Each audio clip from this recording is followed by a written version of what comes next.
এবার কৃত্রিম বুদ্ধিমত্তা বা এআই ব্যবহার হবে ক্ষুদ্র ও মাঝারি শিল্পে জামানতবিহীন ঋণ প্রদানে। বিশেষত নারী উদ্যোক্তারা যেন সহজে ঋণ পায় সেজন্য ক্রেডিট স্কোরিং পদ্ধতি নিয়ে এসেছে কিফিয়া টেকনোলজি।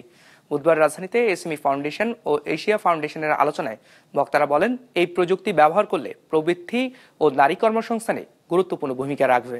250-টিরও বেশি ডিজাইন অপশন নিয়ে ওয়ালটন স্মার্ট ফ্রিজ, বোঝে আপনার প্রয়োজন।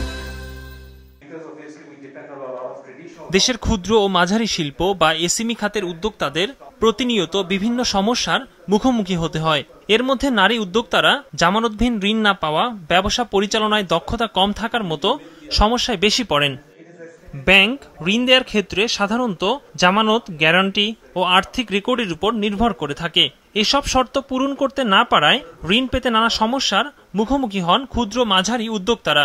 এসব সমস্যা সমাধানে ঋণ গ্রহীতার ব্যবসা, লেনদেন ও গ্রাহকের ধরনের উপর কৃত্রিম বুদ্ধিমত্তা ভিত্তিক ক্রেডিট স্কোরিং পদ্ধতি নিয়ে এসেছে কিফিয়া টেকনোলজি, যা গ্রাহকদের জামানতবিহীন ঋণ প্রদানে সহায়তা করবে।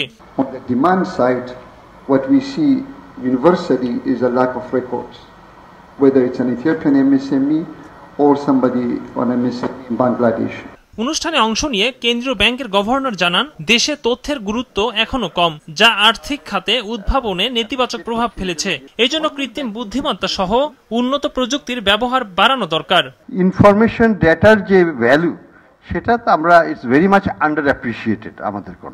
আজকে ফাইন্যান্সিয়াল সেক্টর প্রোডাক্ট ডেভেলপমেন্টও হচ্ছে না, ফাইন্যান্সিয়াল সেক্টর ইনোভেশন হচ্ছে না, পেনিট্রেশন হচ্ছে না, এবং যে ইস্যুগুলো চলে আসছে যে মহিলাদের কাছে আমরা পৌঁছাতে পারছি না বা পৌঁছাতে চাচ্ছি না, যেটাই হোক না কেন, সেই ব্যারিয়ারটা তো ভাঙতে হবে। বাংলাদেশ ব্যাংকের তথ্য বলছে 2024 সালে দেশের জিডিপিতে এসএমই খাতের অবদান ছিল 30% বেশি।